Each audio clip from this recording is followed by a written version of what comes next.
Bismillahirrahmanirrahim. Alhamdulillah, salatu wassalamu ala rasulillah wa ba'd. Sekarang kita bahas syarat kedua tentang usia hewan-hewan tersebut. Ada khilaf dengan para ulama. Jumhur ulama berpendapat seluruh hewan tersebut harus musinnah, tidak boleh jaza'ah. Jadi terkait dengan usia hewan ada khilaf ya. Ada yang mendapat jumhur, semua hewan harus musinnah.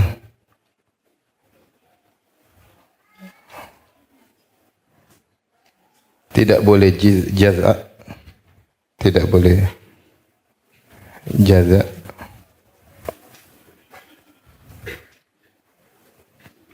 Kecuali domba. Pendapat kedua, pendapat sebagian ulama, semuanya boleh jaza.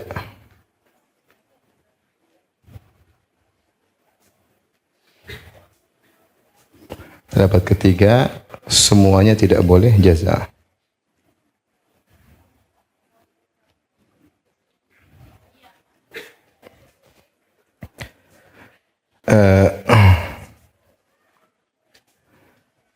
Ini tidak boleh jaza. Ini adalah pendapat Az-Zuhri. Adapun semuanya boleh jaza adalah pendapat Al-Auza'i.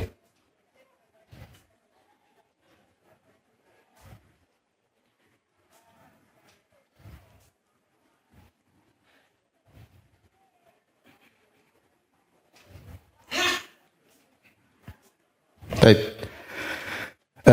Jadi pendapat yang lebih kuat adalah pendapat mayoritas ulama, karena dalam hadis Rasulullah SAW bersabda di Jabir, la tadbahu illa musinnah illa an ya'sura alaikum fatadbahu jaz'atan min ad-dha'n, rawahu Muslim. Janganlah kalian menyembelih kecuali musinnah, itu umurnya sudah mencukupi, kecuali susah bagi kalian maka hendaknya kalian menyembelih jaz'ah. Jaz'ah atau jaza' itu khilaf juga tentang umurnya. Jadi kita sekarang pilih pendapat jumhur karena boleh jaza untuk dha'an. Kita lanjut. Adapun setelah itu kita pilih pendapat jumhur, maka yang boleh cuma tadi punya apa? Boleh cuma domba. Selainnya disebut sani, itu kambing lebih dari setahun, musinnah yaitu lebih dari setahun, itu masuk tahun kedua, setahun atau lebih. Kalau sapi disebut sani kalau giginya udah gigi susunya tanggal. Itu pada umur setahun. Sapi gigi susunya tanggal diganti dengan gigi yang permanen pada usia 2 tahun. Onta minimal usianya berapa? 5 tahun. Jadi ini 5 tahun Hijriyah. Ini syarat sani ya. Sani. Ini kambing, sapi, onta. Nah, yang spesifik yang boleh cuma apa? Domba, yaitu ad-dha'n. Dha'n maka dia boleh jaza'ah. Usianya berapa? Khilaf. Ada yang mengatakan lebih dari 6 bulan, dan ini pendapat Hanabilah. Ada yang mengatakan 7 bulan, ada yang 8 bulan, ada yang mengatakan 9 bulan, ada yang mengatakan setahun. Ini khilaf. Tapi pendapat yang terpilih adalah ini, bahwasanya untuk jaza'ah kalau domba umur 6 bulan ke atas maka sudah boleh disembelih, Selainnya tidak boleh. Selain kambing harus tahun lebih. Sapi, kambing, onta harus ada umurnya masing-masing. Dan wallahu alam salam ya, wallahu alam bisawab ya. Jika usianya kurang maka tidak sah meskipun lebih gemuk, meskipun lebih gemoy. Ya. Lebih gemuk. Karena wallahu alam ini adalah ta'abbudiyah. Rasulullah mengatakan la tathbahu illa musinnah illa an ya'sura alaikum fatadbahu jaz'ah min ad-dha'n. Jangan kalian sembelih kecuali yang musinnah, yang sudah gigi permanen sudah tumbuh ya. Kecuali domba. Kalau ada domba misalnya umurnya 5 bulan tapi lebih gemuk daripada kambing umur setahun, tetap tidak boleh. Karena ini ta'abbudi, harus sesuai dengan umurnya. Demikian juga tadi Abdullah bin Niyar ketika menyembelih kambing, dia menyembelih kambing tapi syat, namun karena dia menyembelih sebelum waktunya, Rasulullah suruh ganti. Dia bilang, ya Rasulullah, saya tidak punya kecuali jaz'ah. Jaz'ah boleh enggak untuk kambing? Tidak boleh. Yang boleh cuma untuk apa? Domba. Tapi Rasulullah mengatakan boleh, tapi tidak halal bagi selain engkau. Ini khusus buat engkau. Ini dalil bahwasanya kalau kambing kurang dari setahun tidak boleh. Dia hanya boleh untuk Abdullah Abu Burdah bin Niyar, karena khusus buat beliau radhiyallahu taala anhu. Jadi inilah kira-kira aturannya. Kalau antum dapati dalam sebagian mazhab mengatakan domba pun harus tahun, karena mereka khilaf tentang usia jaz'ah. Ini usia berapa? Kembali kepada buku-buku bahasa, karena ini tidak ada pembatasan dari Nabi SAW, maka ini fikih ini dikembalikan kepada masalah dalam kamus-kamus, didapati bahwasanya jaz'ah itu usianya sekitar 6 bulan lebih. Maka untuk domba kalau 6 bulan lebih sudah boleh disembelih. Ini khusus domba, ya pun lainnya maka sesuai aturan. Paham? Berarti kalau sapi setahun boleh tidak? Tidak sah. Meskipun gemuk, lemosin. Setahun belum, umurnya 1 tahun 9 bulan. Boleh atau tidak sapi? Tidak boleh. Meskipun beratnya 1 ton, tetap tidak boleh. Karena umur ada syaratnya. Umur ada syaratnya. Paham? Jangan mengatakan yang dimaksud dengan ini adalah al-maqasidus syar'iyyah, yang penting pembagian daging. Kalau sudah gemuk enggak ada masalah meskipun belum cukup umur, kan yang penting adalah dagingnya. Enggak, ini aturan ada aturannya, nyembelih ada aturannya, umurnya ada aturannya. Nanti kalau kita selalu memandang pada maqasidus syar'iyyah menurut prasangka yang menyerukan hal tersebut, nanti ya sudah, yang penting kan bisa bagi-bagi daging, ya kita sembelih kalau tanggal 10 hewan mahal, ya kita beli sembelih aja sebelumnya. Bisa saja nanti orang rubah-rubah syariat. Enggak boleh. Kalau aturannya begini, ikut aja aturannya begitu, ya.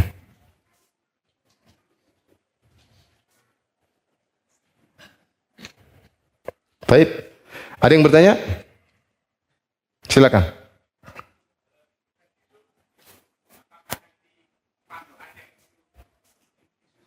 Enggak, umurnya. Akhirnya kepada umur. Karena ada masalah gigi susunya tanggal itu ada rentan waktunya, umurnya beda-beda. Mungkin tergantung gizinya, mungkin tergantung jenis kambingnya, maka mereka pakai aturan apa? Umur. Lebih tepat. Taib, syarat yang ketiga, hewan-hewan ini harus selamat dari aib. Ini syarat kedua tadi, usia hewan tersebut harus ikut aturan. Syarat yang ketiga terkait hewan, yaitu apa? Terkait harus selamat dari aib. Selamat dari aib. Ada 4 aib yang disepakati. 4 aib yang disepakati. Rasulullah SAW berkata, arba'un la tajuzu fil adhahi. 4 hewan yang tidak boleh untuk sembelih. Al-awra al-bayyin awaruha, yaitu buta sebelah, buta satu mata. Yang jelas butanya, ya. Kalau buta satu mata, maka apalagi buta dua-duanya. Faham? Min babi aula, qiyasul aula. Yang kedua, al-maridha al-bayyin maraduha, yang sakitnya jelas. Yang pengaruhi kualitas daging, kudisan, membuatnya malas makan, ini namanya sakit jelas. Benar-benar sakit. Jadi kalau hangat-hangat aja, demam, enggak. Ya, kalau benar-benar sakit yang buat dia tidak bisa bergerak, yang buat dia tidak bisa cari makan, yang buat dia kudisan mengganggu dagingnya, maka ini tidak boleh. Kemudian diantaranya al-arja, yang pincang, yang jelas pincangnya, apalagi kalau patah. Kalau pincang saya tidak boleh, apalagi kalau patah. Yang keempat, al-kasir allati la tunki, ya. Allati la taqumu wa la tanhadu min al-hizal, yaitu susah berdiri saking kurusnya, sangat kurus sehingga susah untuk berdiri. Ada yang mengatakan sumsumnya sudah tidak ada lah. Intinya menunjukkan dia sangat kurus, ya. Maka ini aib yang disepakati, kata Ibnu Abdul Bar, amal ujubul arba al-madhkura fi hadzal hadis fa mujtama'un 'alaiha atau mujtama'un 'alaiha la a'lamu khilafan bain ulama. 4 aib inilah tidak ada khilaf dengan para ulama yang bahwasanya hewan tersebut tidak boleh sembelih. Adapun kalau sakit ringan tidak mengapa, kemudian pincang dikit, cuma dikit. Karena Rasulullah al-bayyin arjuha, yang jelas pincangnya, benar-benar pincang. Tapi kalau cuma kadang-kadang main-main pincang, enggak apa. Kalau tidak jelas tidak mengapa ya. Taib, ada hadis-hadis lain selain hadis ini, cuma dibahas oleh para ulama terkait dengan sahih atau tidak, kemudian maknanya bagaimana ya.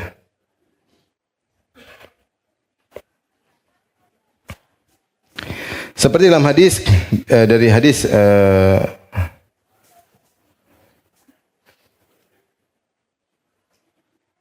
innama naha Rasulullah sallam anil musaffarah wal musta'salah wal bahqa wal musyayya'ah wa kasra ya. Ini ada nama-nama istilah lain ya. Ini hadis riwayat Abu Dawud dan beliau mendiamkannya, dan Al-Hakim mensahihkannya ya. Dan sakata anhu Zahabi mendiamkannya. Ya, ini hadis ada istilah-istilah baru ya dalam hadis-hadis yang lain.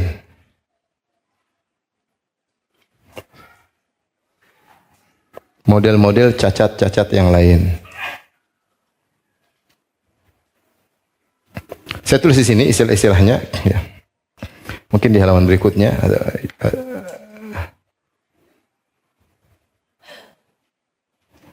di antara disebut al-musaffarah.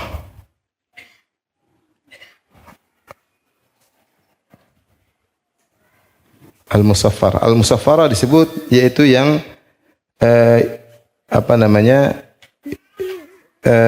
dipotong seluruh kupingnya. Telinganya terpotong. Terpotong seluruhnya. Kemudian ada yang kedua disebut dengan al-musta'silah. Al-musta'silah yaitu yang tanduknya dipotong sampai habis.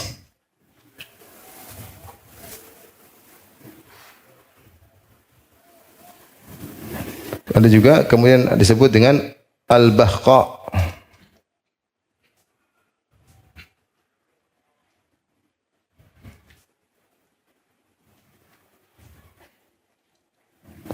Al-bahqa yaitu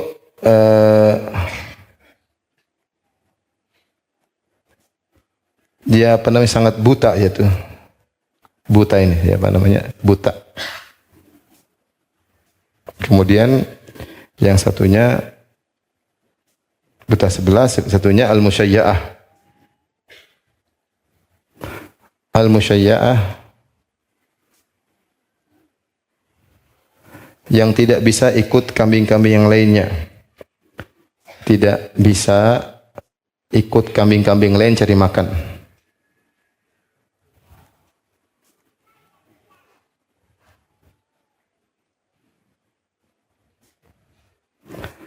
Wal kasra itu al-kasirah. Al-kasra al-kasirah itu yang tidak kuat berdiri.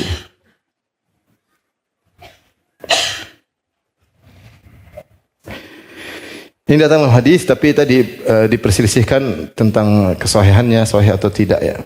Yang kemudian datang lagi hadis yang lain, hadis Abu Dawud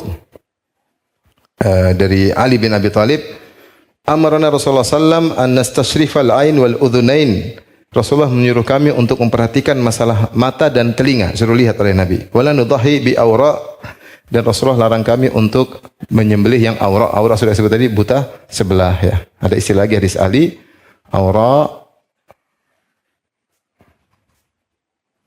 tadi buta sebelah. Kemudian ada lagi disebut dengan al-muqabilah. Al-muqabilah yaitu adalah terpotong bagian depan telinga. Bagian depan telinga terpotong.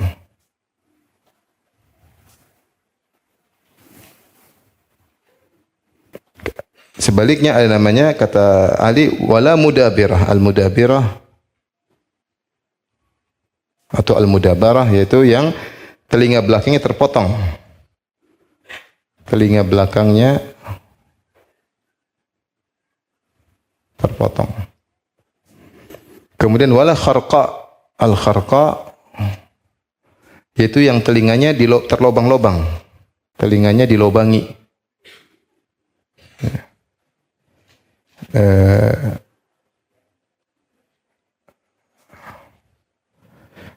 Telinganya dilobangi.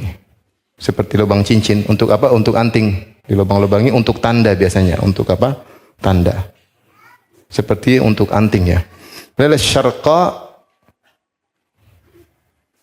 syarqa adalah yang telinganya terrobek, telinganya robek.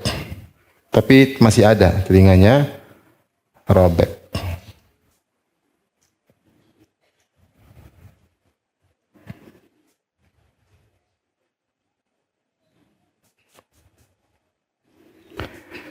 Sama ada dalam hadis yang lain juga dengan sanad yang lain ada juga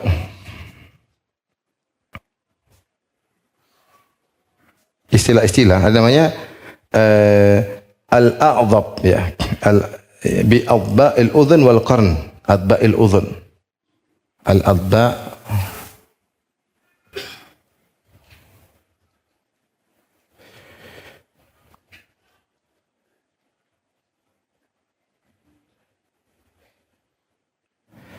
kemudian ada juga satunya lagi fil qarn dan fil udhun ya. Nanti kita insyaallah jelaskan. Ini yang telinganya bermasalah juga. Terpotong. Al-adba itu telinganya terpotong juga. Ada sama dengan hadis sebelumnya. Taib, sekarang kita fokus kepada aib-aib terkait dengan apa namanya tubuh hewan tersebut. Ini telinga dan tanduk terpotong. Sudah ada di hadis sebelumnya. Ini semua aib-aib, cuma ini semua khilaf. Beda dengan 4 yang pertama. 4 pertama semua apa? Sepakat. Ini datang dalam hadis-hadis yang lain. Ada 3 hadis, tapi pertama di sahih atau tidak khilaf. Kemaknanya bagaimana juga ada perselisihan. Tapi kita akan sebutkan aib-aib yang pada anggota tubuh tertentu.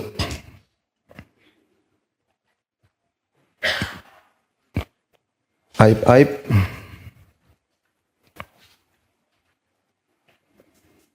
ini penting bagi penjual kambing. Aib pada bagian tubuh tertentu. Tapi sekarang kita fokus pada mata. Mata ada beberapa model. Yang pertama adalah buta.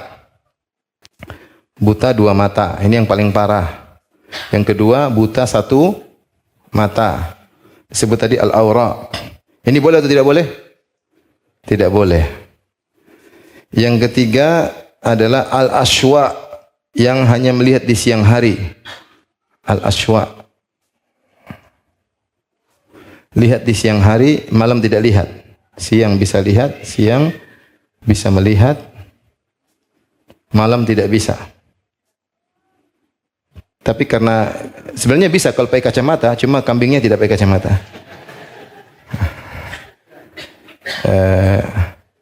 Yang benar ini boleh. Ini apa buah?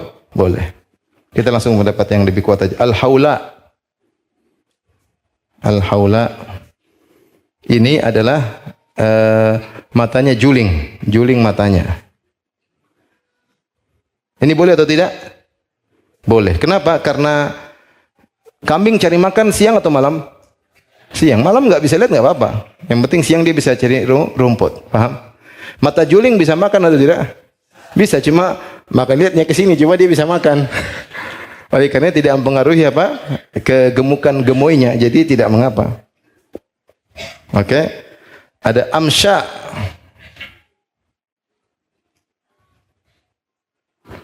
Al-amsya yaitu yang nangis melulu. Air matanya terus keluar. Ada enggak yang begitu? Entah ada masalah apa dengan dia. Kasihan. Dan karena dia agak sulit melihat, ya. Yang benar dia boleh, ya, masih bisa makan. Agak sulit tapi masih bisa makan. Yang ketujuh, yang matanya putih. Putih matanya. Jadi hitamnya tertutup dengan apa? Putih. Selama masih bisa melihat, maka boleh. Paham? Ini aib-aib ini aib-aib tidak mengganggu apa? Pola makan kambing. Pola makan hewan tersebut. Dan aibnya juga bukan aib yang jelas. Lagi pula aibnya tidak parah. Dia tidak buta, cuma malam kurang bisa melihat. Enggak ada masalah. Paham sampai sini? Sekarang terkait dengan telinga.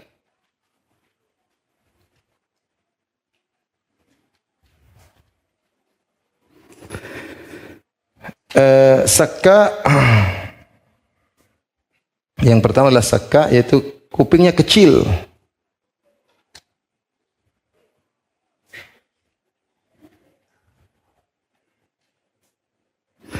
Maka ini yang benar adalah boleh. Ya, dia masih punya kuping, tidak terpotong, tidak robek, tapi kupingnya apa? Kecil, ya, tidak robek. Paham ya?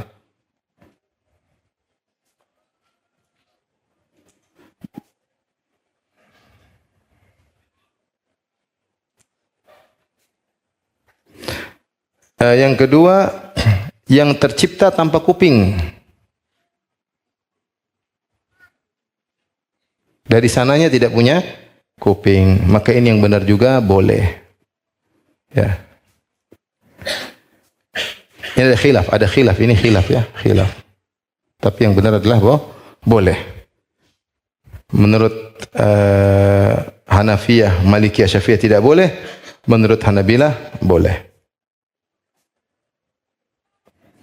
Al-muqabalah tadi, al-muqabalah yang di bagian depan telinganya terpotong, ya. Telinganya, bagian depan telinga, bagian depan kuping terpotong. Terpotong kemudian terjulur mendekati hidung. Terjulur, dia tidak putus dekat hidung. Tadi ini datang dalam hadis, ya. Maka yang benar makruh. Ini apa? Boleh tapi makruh. Karena datang dalam hadis tadi yang saya sebutkan, ya. Ya.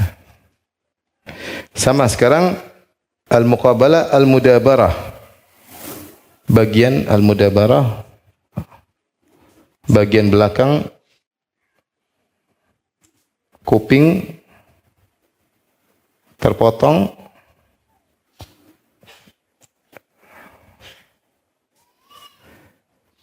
terjulur tapi tidak putus. Terjulur namun tidak putus.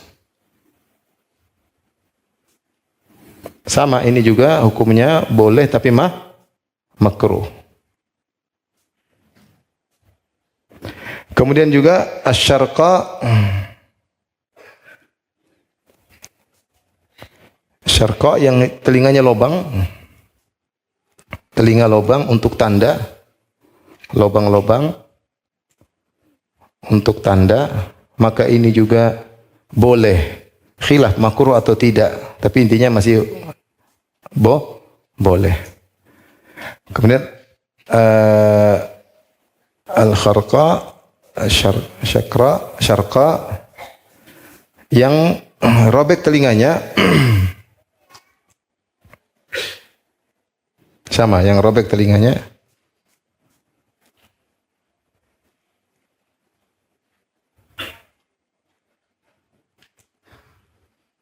Robek telinganya juga sama, boleh tapi makruh.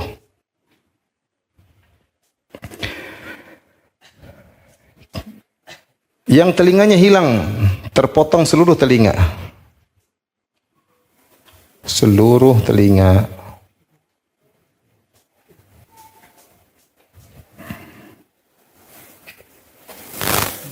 Ini beda dengan yang pertama. Kalau pertama tadi tercipta tanpa telinga. Ini boleh. Ada khilaf, tapi yang benar boleh. Ini sekarang telinganya ada terus dipotong.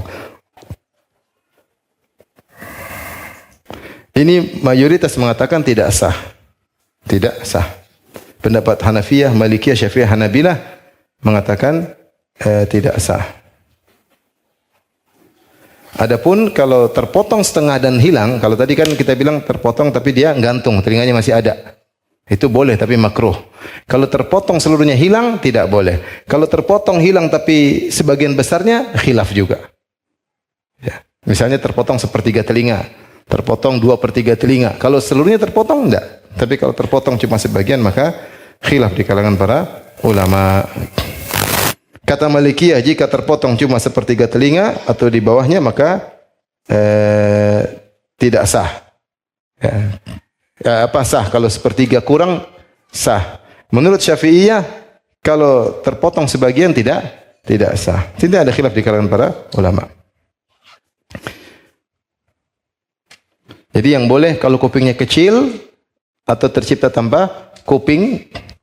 Yang lainnya ada yang makruh-makruh dan ada tidak boleh kalau telinganya terpotong seluruhnya atau telinga terpotong sebagian, ini juga khilaf ya. Terpotong sebagian dan hilang ya, dan hilang dan tidak terpotong sebagian, maka ini khilaf. Tapi ini telinga. Sekarang kita masuk pada misalnya kepada tanduk. Ini ada yang bertanya? Ya.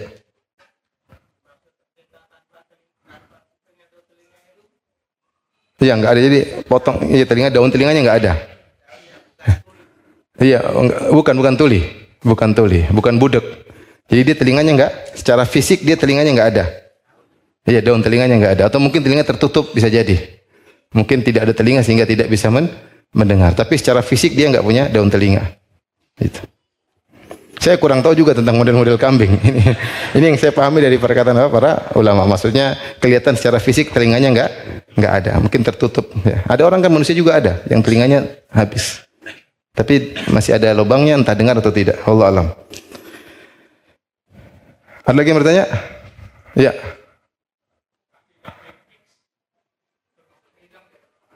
Enggak. Itu pincang itu dia gini. Kalau cuma jalannya begini, dia masih jalan biasa. Meskipun saya nggak tahu jenis-jenis kaki kambing. Saya cuma lihat ketika sudah dimasak. Tapi intinya yang bayan araujuha, yang benar-benar apa?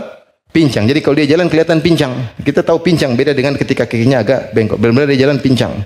Tapi kalau model X atau model O masih jalan normal. Cuma dia tidak pincang. Tapi kita lanjut sekarang tentang apa? Tanduk.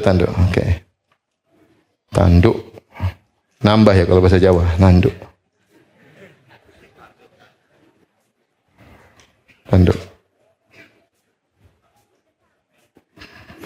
Tanduk tidak punya, dari lahir tidak punya tanduk. Sejak lahir memang tidak punya apa? Tanduk, namanya jalha. Tidak bertanduk. Ini boleh atau tidak? Boleh, jelas boleh. Tentu yang tanduk lebih afdal. Rasulullah menyembelih domba yang bertanduk. Tapi sejak awal tidak punya tanduk, tidak ada masalah. Ini ijma ulama. Yang masalah adalah jika tanduknya pecah. Jika tanduk pecah.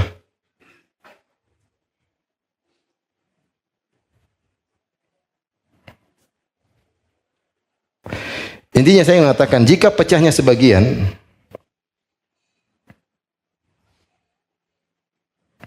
maka ini tidak mengapa. Tapi jika pecah sampai habis,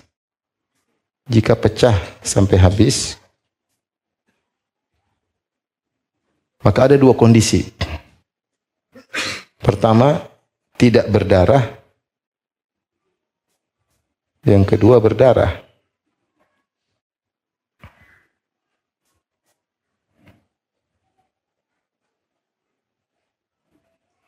Maka kalau ini tidak jadi masalah, kalau ini ada khilaf. Kalau dia berdarah kan berarti ada dagingnya yang apa? Kena. Ini masalah.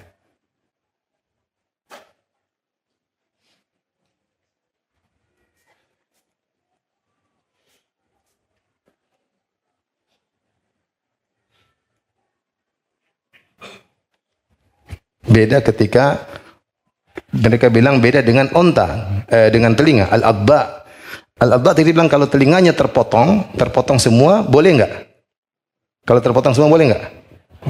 Kalau terpotong sebagian, ada khilaf. Ada yang mengatakan kalau sudah 2/3, sepertiga lebih tidak boleh. Kalau kurang dari sepertiga masih boleh. Apa bedanya dengan tanduk? Bedanya tanduk tidak dimakan.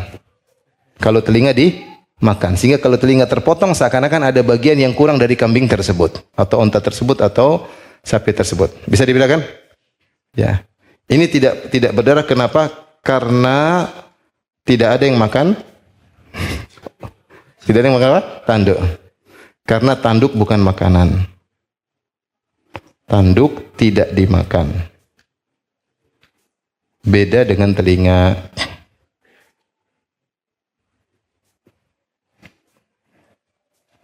Oke, paham? Sekarang kita masuk pada sifat hidung.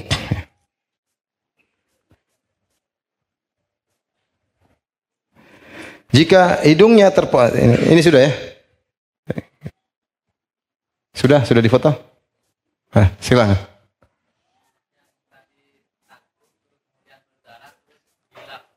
Iya. Mending kita menghindar, selama tidak ada, mending kita menghindar. Semua yang khilaf-khilaf kita berusaha menghindar. Semua ulama sepakat, semua yang ada aibnya dihindari. Tapi kalau tidak ada kecuali itu, tinggal kita bahas sah atau tidak. Kalau bisa yang tanduknya normal, kalau bisa yang telinganya normal, kalau bisa kakinya rapi, kalau bisa yang ganteng, yang gemoy, kalau bisa.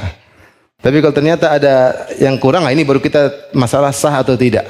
Karena tidak semua kambing ternyata hidup mewah, terkadang ada yang hidup susah.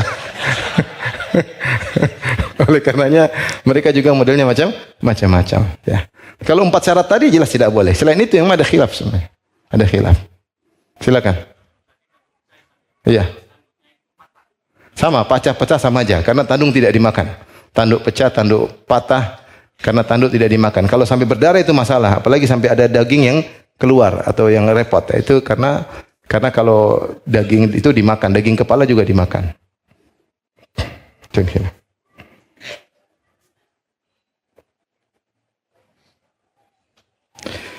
Sama, saya bacakan aja biar waktu cepat. Saya bacakan telinga, maka bagaimana hidung? Bagaimana kalau hidungnya terpotong? Maka sebagian fuqaha Hanafi mengatakan bahwasanya hidung yang terpotong tidak sah karena hidung kambing juga dimakan.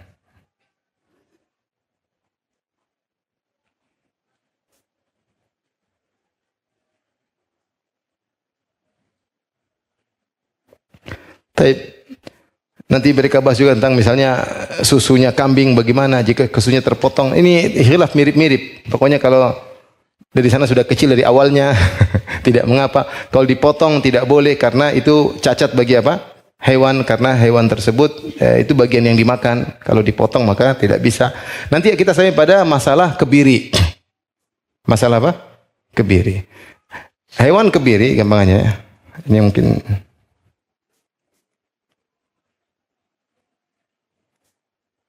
kalau kebiri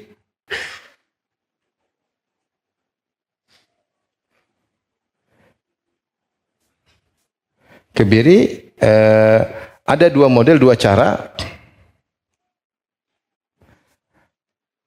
Yang satu dengan diputuskan uratnya, apa istilahnya? Yang satu testisnya dirusak. Ya. Yang satu testisnya dirusak ya. Yang testisnya dirusak disebut makhsi. Kalau yang dipotong uratnya disebut mauju ya, mauju. Dan itu tidak mengapa, ini tidak jadi masalah. Ini yang satunya dipotong uratnya hingga hilang fungsinya, hilang fungsi. Yang satu dirusak testisnya. Ini disebut kalau nggak salah al-mauju ya. Ini makhsi. Jadi makhsi. Yang benar dua-duanya boleh, tidak jadi masalah. Dan Rasulullah SAW di antara dalam hadis sebut amlahain, akronain, maujuain. Rasulullah SAW justru menyembelih kambing yang di mauju, yaitu yang testisnya tidak berfungsi lagi. Ya, di antara hewan kalau digitukan dia lebih gemuk, dia lebih makan banyak sehingga daging lebih banyak. Maka ini tidak dianggap sebagai cacat. Nanti juga masalah ekor juga dibahas. Ya ini intinya insyaallah nanti antum baca-baca lagi. Ini sekedar saya sampaikan bahwasanya ada khilaf para ulama sampai bagian-bagian penting dari tubuh hewan pun semua dibahas. Tapi yang sepakat adalah 4 cacat yang tadi disebutkan. Yang buta 1, yang pincang, yang kurus tidak bisa berdiri, yang sakitnya aja jelas. Ini yang tidak boleh. Sisanya ada khilaf di kalangan para ulama. Ada yang bilang boleh, ada yang bilang tidak boleh, ada yang bilang boleh tapi makruh, ada yang bilang sah, ada yang bilang tidak sah. Khilaf di kalangan para ulama. Yang kali namanya al-khissi.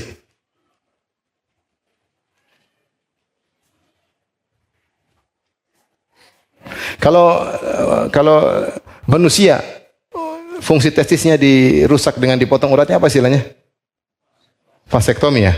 Di hewan juga ada enggak? Ada. Ada.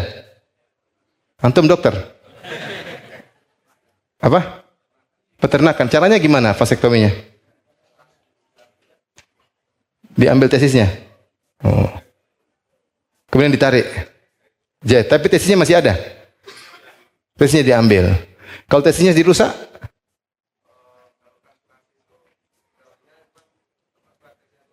ditekan.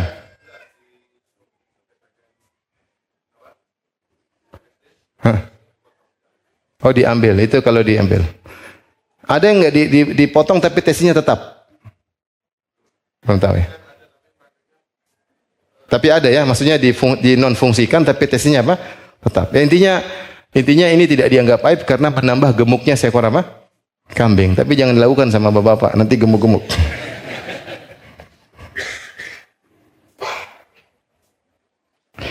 Tapi sekarang kita bahas berikutnya.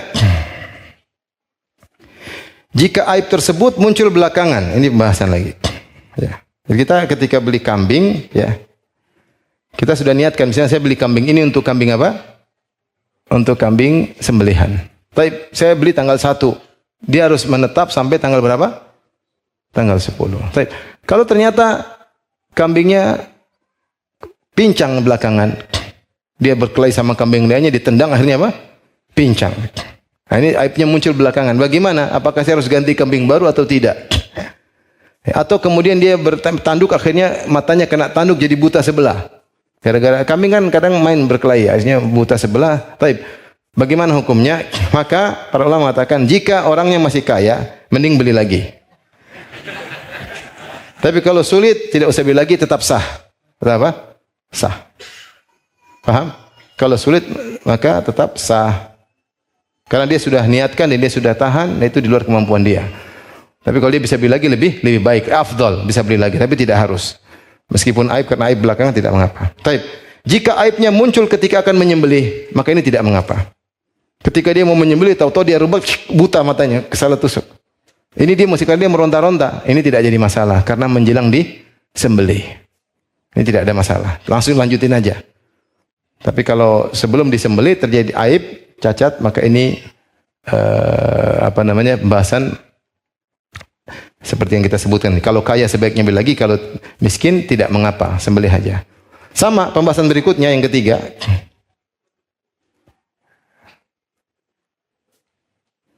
Jika mati. Bukan aib lagi, jika mati sebelum disembelih. Kemudian jika mati sebelum disembelih. Kemudian juga jika dicuri sebelum disembelih. Apalagi jika kabur. Ini terjadi ya. Saya punya kawan tukang jual sapi. Kenapa kalau itu mau sapi oke harga sekian beli semua. Kita antar. Antarnya nggak mungkin bawa satu sapi, dia kadang bawa sapi sama kambing karena biar murah kan. Di tol Jakarta sapinya kabur. Keluar kabur. Lari gimana? Ya gimana nasibnya? Wallahu alam, mereka mengatakan tidak wajib bagi dia untuk apa? Menyembelih lagi ya. Tentunya semua sepakat kalau punya uang beli lagi. Tentunya apa? Lebih afdal beli lagi. Tapi tidak harus. Tidak harus ya.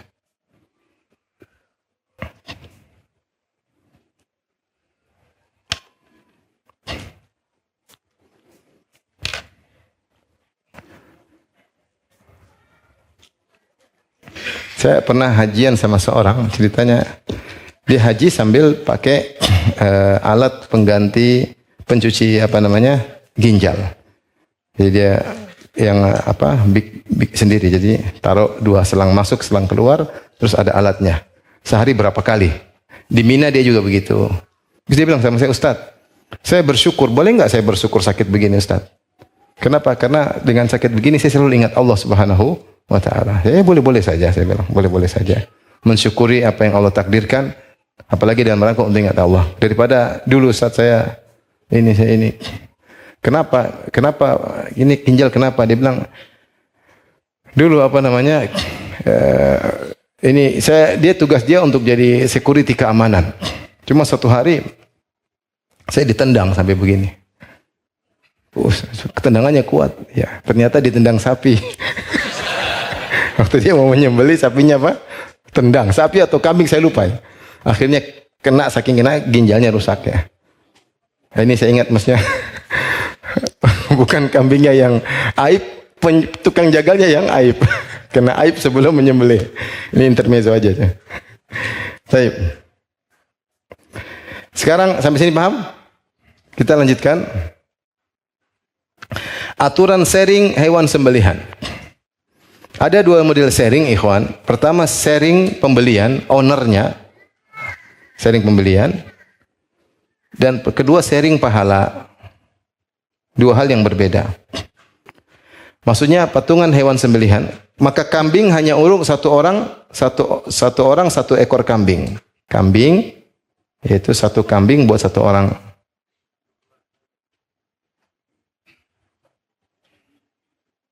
Satu orang owner yang membayar, pemilik atau yang bayar atau yang beli. Adapun sapi atau onta boleh buat 7 orang semuanya untuk korban. Ini khilaf ya. Jika misalnya ada orang beli sapi, harganya sapi misalnya 21 juta. Berarti 1 orang berapa juta? 3 juta. Taib.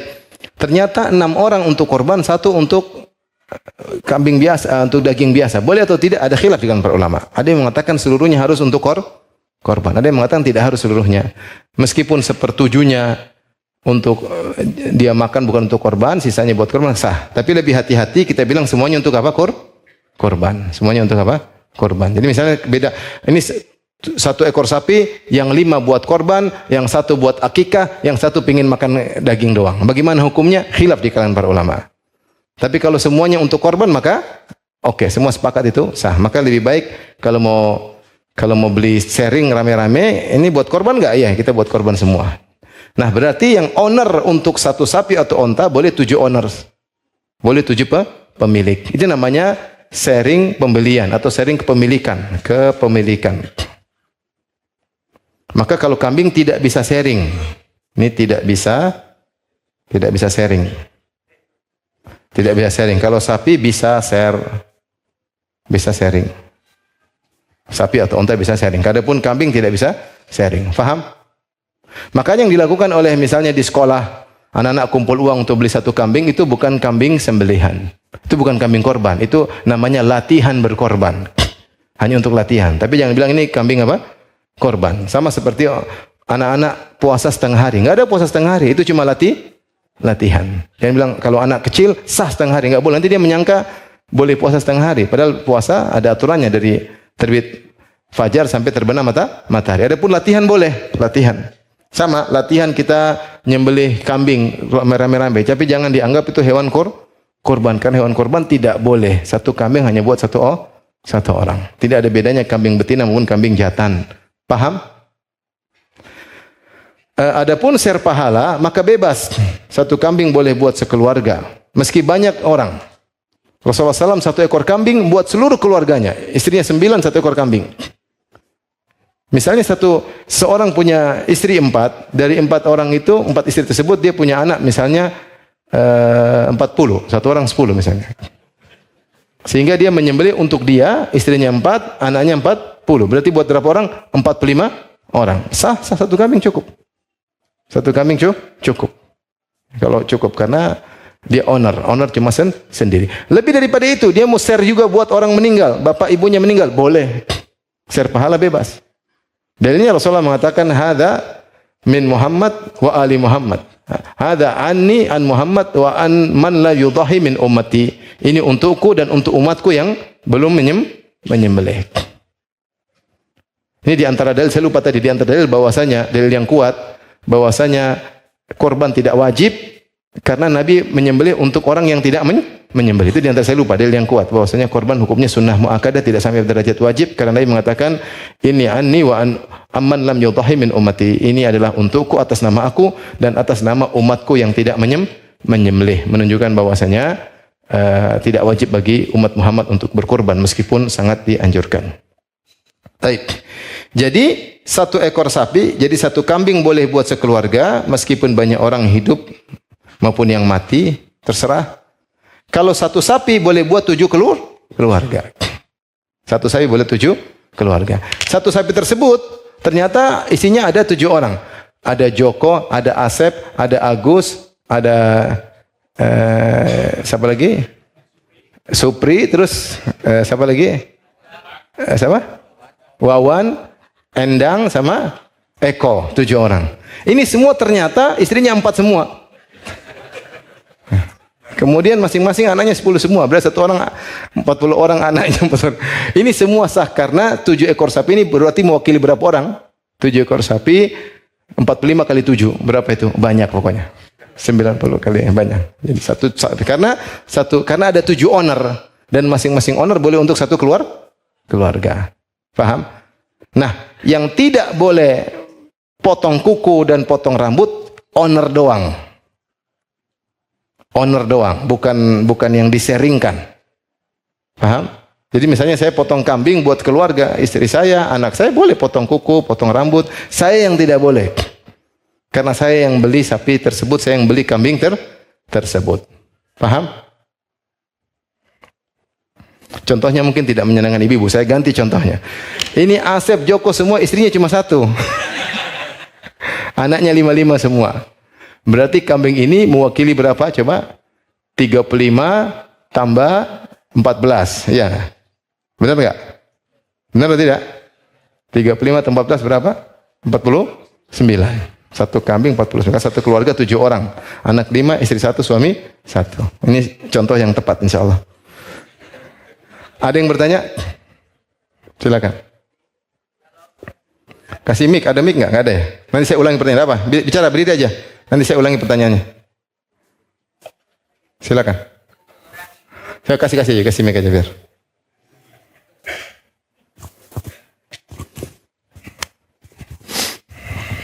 Dari 7 orang yang berserikat sapi tadi. Sapi itu ternyata serikat owner apa serikat pahala? Owner. Serikat owner lagi. Ternyata salah satunya misalnya pegawai bank konvensional yang kemudian kita yakini itu uangnya kan tidak halal, itu sah enggak? Jadi enggak usah tanya-tanya, bismillah aja. Oh, sudah jelas Pak. Jadi dia dikenal sebagai pegawai bank, sudah masa dia tahu, tapi dia berkorban itu sah apa tidak? Kalau secara hukum syar'i, kalau sah dia sah, cuma masalah diterima problem, tidak diterima. Iya. Ya kalau antum ragu-ragu, antum cari sapi yang lain.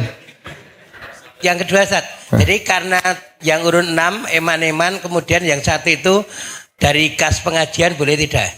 Enggak boleh, kas pengajian berarti enggak ada ownernya. Enggak boleh. Dia boleh, jadi sapi maksimal 7 orang. Dia boleh sendirian, boleh enggak? Boleh. Boleh bertiga enggak? Boleh, boleh berlima? Boleh. Dia maksimal 7. Ya, tapi semuanya owner. Enggak ada yang ownernya enggak jelas. Misalnya sepertujuhnya kas pengajian. Ini ownernya siapa? Siapa yang tidak boleh potong kukunya ini siapa? Enggak ada. Harus ownernya jelas, enggak boleh. Ya, silakan. Kasih mic. Mau bertanya Ustaz, Ya. seandainya kita mau berkorban tapi patungan sama anak boleh Ustaz? Patungan sama Anak. anak. Atas nama siapa? Ownernya. Satu yang berlaku aja. Bapak. Jadi bapaknya boleh aja, anaknya bantu. Boleh. Tapi bapaknya Yang kurang kuku? yang potong kuku bapaknya doang. Nggak boleh. Iya, jadi itu tidak boleh. Itu namanya bukan sharing owner. Tapi anaknya kasih uang sama bapaknya karena bapaknya miskin, terus bapaknya beli. Paruan. Paruan nggak bisa, nggak boleh. Iya, tapi intinya itu namanya anak bantu apa? Bapaknya. Bapak ya. Bapaknya tidak harus nyembeli kambing karena nggak punya uang. Anaknya pun tidak wajib nyembeli kambing karena nggak punya uang. Tapi kalau dia pingin, Pak, ini buat bapak senang ini. Ini buat bapak kambing aja. Ya, daripada kawin lagi.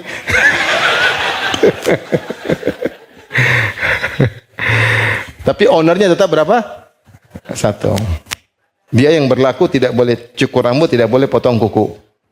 Ada lagi yang bertanya? Silakan ya.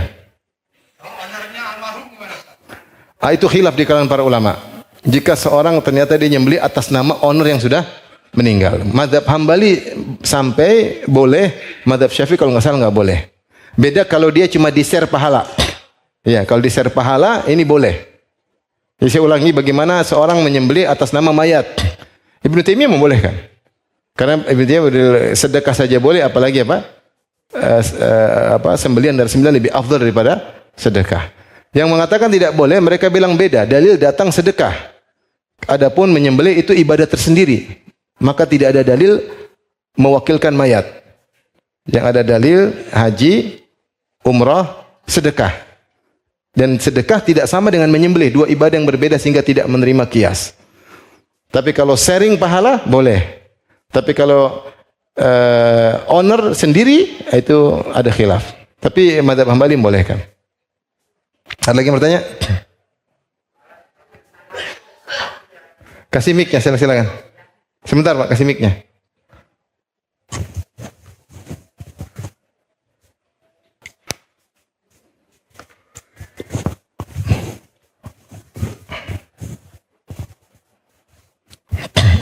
Mohon tanya Ustaz, hampir sama, jadi yang ownernya itu yang malah yang meninggal, nanti yang hidup mah dapat sharing atau enggak Ustaz itu? Gimana? Ownernya itu yang meninggal atas nama yang meninggal almarhumah atau almarhum. Kemudian yang hidup kebagian sharing pahala. Tidak, yang dia cuma sharing pahala. Yang udah meninggal sharing apa? Pahala. Oh. Kalau owner, kalau kambingnya sendiri. Beda kalau saya owner, saya sharing sapi.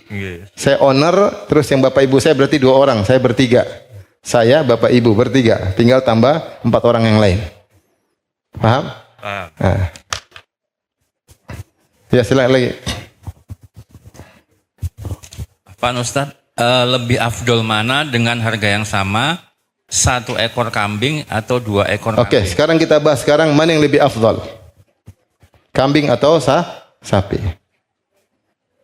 Ini pembahasan berikutnya. Mana yang lebih afdal. Maka secara umum ada khilaf di kalangan para ulama.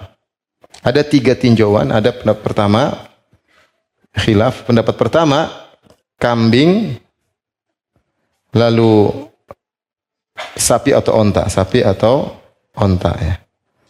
Pendapat yang kedua, onta, lalu sapi, lalu kambing. Pendapat ketiga, yang lebih banyak daging dan manfaatnya. Lebih banyak daging atau manfaatnya. Baik. Yang mengatakan ini pendapat pertama, yang mengatakan kambing lebih afdal daripada sapi atau onta, meskipun 1 ekor. Ya, 1 kambing sama 1 sapi lebih afdal. 1 kambing sama 1 onta lebih afdal. Ada yang mengatakan kambing, maksudnya domba. Apa domba. Kenapa? Karena ini sunnah Nabi. Karena ini yang dicontohkan Nabi. Taib. Yang mengatakan onta lebih afdal, datanglah hadis. Rasulullah mengatakan man ata fi sa'atil ula, siapa yang pergi ke masjid untuk salat Jumat di waktu yang pertama, faka'annama qarraba badanah, seakan-akan dia menyembelih seekor onta. Wa man ata fi sa'atsaniyah, siapa yang datang di Waktu kedua faka'annama qarraba baqarah, seakan-akan dia menyembelih seekor sapi. Siapa yang datang waktu ketiga seakan-akan menyembelih seekor kambing. Siapa yang datang keempat seperti menyembelih seekor ayam. Siapa yang datang waktu kelima seperti bersedekah dengan sebutir telur. Di sini Rasulullah sebutkan urutan bahwasanya onta lebih afdal, baru kemudian sapi, baru apa kambing. Ini pendapat yang kedua. Mereka mengatakan adapun Nabi mencontohkan dicontohkan oleh Nabi karena Nabi ingin mencontohkan yang mudah, meringankan bagi umatnya. Paham? Sehingga mereka mengatakan lebih afdal sapi atau onta daripada kambing. Adapun domba yang dicontohkan Nabi itu karena untuk memudahkan umatnya. Dibantah oleh pendapat pertama, kalau hanya ingin sekedar memberikan mudah, kenapa Nabi 10 kali selalu kambing? Kenapa Nabi selama 10 tahun berturut-turut selalu apa? Kambing, selalu domba. Menunjukkan lebih afdal, dan Allah tidak memilihkan bagi nabinya kecuali yang paling apa? Afdal. Jadi khilaf kuat, ya. Khilaf kuat. Kemudian pendapat ketiga dilihat daripada berat manfaat. Mana lebih manfaat? 1 ekor kambing atau 1/7 sapi untuk masyarakat? Ini sisi pandangan yang berbeda. Yang mengatakan 1/7 sapi lebih afdal, kambingnya daging lebih sukai masyarakat, lebih menyenangkan masyarakat, maka 1/7 sapi. Yang mengatakan 1 ekor kambing tapi gede lebih disukai masyarakat, ya mending 1 ekor kambing. Maka yang pendapat kita ditinjau dari manfaat. Ditinjau dari manfaat. Intinya silakan menyembelih yang Allah mudahkan, ya. Tetapi kata Allah Subhanahu wa taala, "Lan yanalallaha luhumuha wala dima'uha walakin yanaluhu taqwa minkum." Tidak akan sampai kepada Allah dagingnya maupun darahnya, yang sampai adalah takwa dari kalian. Maka ingat, ini bukan untuk bangga-banggaan. Untuk sombong-sombongan. Kambing, contoh kambing yang sapi, sapi kurus, sapi kecil, lihat sapi kita gede. Tidak akan sampai kepada Allah dagingnya atau darahnya. Tapi yang sampai apa? Takwa. Saya meskipun kambing kecil, ikhlas insya Allah. Udah kecil riak lagi. Oleh karenanya yang mudah aja, mau kambing oke, sapi boleh. Para sahabat juga ada yang sapi, ada yang kambing, ada yang onta, ya. Tapi tadi diantaranya ada hikmahnya, Rasul 10 kali berturut-turut kambing agar orang tidak meninggalkan ibadah kurban karena mudah. Tidak harus sapi dan tidak usah malu ketika harus menyembelih kambing. Kaya raya kambing, sapi dong. Rasulullah kambing, ya akhi. Jadi yang pelit pun bisa, nggak ada alasan. Ya pelit nggak mau beli onta, kemahalan, kambing aja. Kenapa kambing? Rasulullah kambing kok, apa? Kamu onta sunahnya siapa? Padahal semuanya boleh, semuanya boleh. Intinya ini yang penting syiar, mau kambing mau sapi terserah, ya. Terserah. Semuanya ada manfaatnya. Tapi kalau ditinjau dari berat badan, memang karena di antara Allah mengatakan wa at'imul ba'isal faqir, yaitu berikan kepada orang susah. Sehingga kalau kambingnya semakin banyak, daging semakin banyak, maka faedahnya semakin banyak. Kalau faedah semakin banyak, pahala semakin apa? Semakin banyak. Wallahu a'lam bishawab. Taib. Ada yang bertanya lagi? Kasih mic.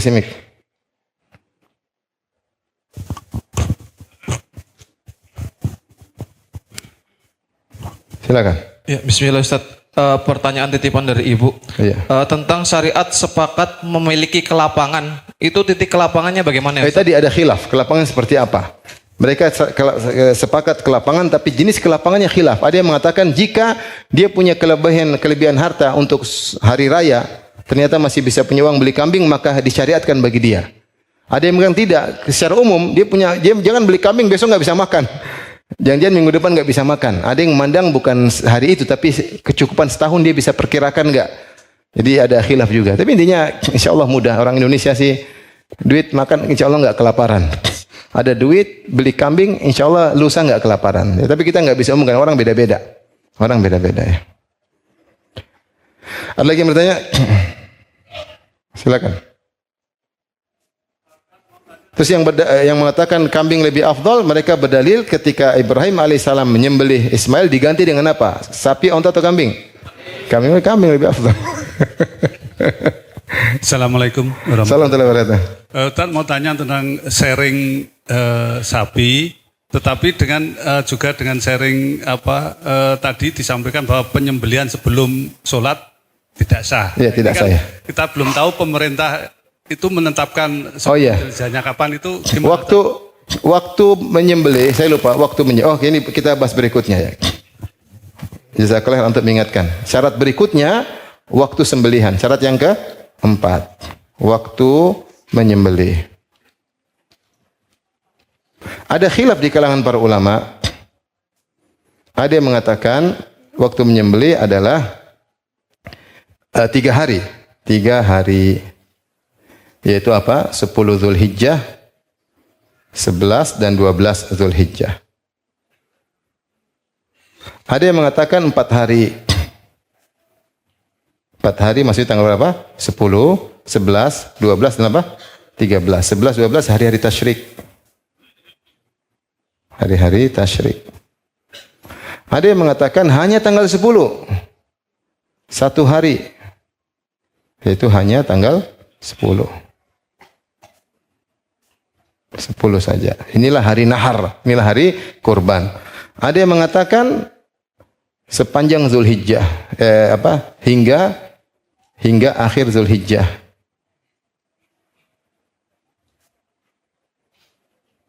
Jadi tanggal 10 sampai 30 Zulhijjah. Sebelum hilal Muharram, sebelum hilal apa? Muharram. Mana lebih kuat Allah Amsal, lebih kuat ini 4 hari. Ayamu tasyrik, ayamu aklu syurbin wa dzikrillah. Hari-hari tasyrik ini yang boleh. Ini dia. Startnya awal ini yang lebih kuat awal adalah setelah sholat Id. Setelah sholat Id. Kalau ada hakim, kalau zaman dulu hakimnya, rajanya yang menyembelih atau sultannya menyembelih, baru rakyat. Sultan dulu pertama, baru kemudian apa? Rakyat. Kalau tidak ada, yang penting sudah sholat Id, semuanya silakan menyembelih. Ya, awal setelah sholat Id. Pertanyaan, jika tidak sholat Id, jika tidak ada sholat Id, seperti misalnya di Amerika, di markasnya Donald Trump misalnya, atau di Netanyahu misalnya, atau dia tidak ikut sholat Id karena ada uzur. Karena uzur. Seperti apa uzurnya? Sakit atau musafir, ya. Paham? Maka bagaimana? Para ulama mengatakan diperkirakan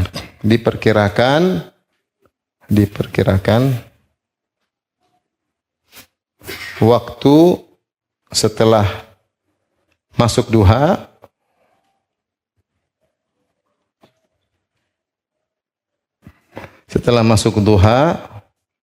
plus 2 rakaat plus khutbah. Ya, ini kira-kira jam berapa? Kalau waktu syuruk, masih waktu itu waktu syuruk. Apa syuruk? Kira-kira berapa? Karena begitu waktu syuruk sudah mulai waktu. Ini kalau tidak ada sholat sama sekali di situ, maka diperkirakan. Misalnya sekarang di kita azan subuh jam berapa? Di Jogja, saya belum tahu juga. 4:30. Terus syuruknya jam berapa? Jam berapa? Jam 6. Jam 6 lah, jam 6. Mungkin sholat sama khutbah setengah jam. Atau jam 6:30 atau 7 kurang 45 menit sudah. Meskipun ya sudah boleh sembelih. Kalau kita di daerah yang tidak ada sholat duha. Atau dulu para ulama membagi yang tinggal di kota sama tinggal di kampung. Sampai ada ulama mengatakan yang tinggal di kampung habis terbit fajar sudah boleh. Karena mereka tidak terikat dengan sholat Id. Tapi yang benar wallahu a'lam bishawab, untuk hati-hati, maka diperkirakan waktu setelah sholat Id dan apa? Dan setelah khutbah. Ini awal. Adapun akhir, tadi ada khilaf, tapi yang benar adalah sampai terbenam matahari, sebelum terbenam matahari tanggal 13. Sebelum terbenam matahari, akhir hari tasyrik itu 13 Zulhijjah. Sama seperti waktu menyembelih hewan hadyu. Menyembelih hewan hadyu. Ini waktu Allah alam bisawab. Ada lagi yang bertanya? Silakan. Kasih mic-nya tolong.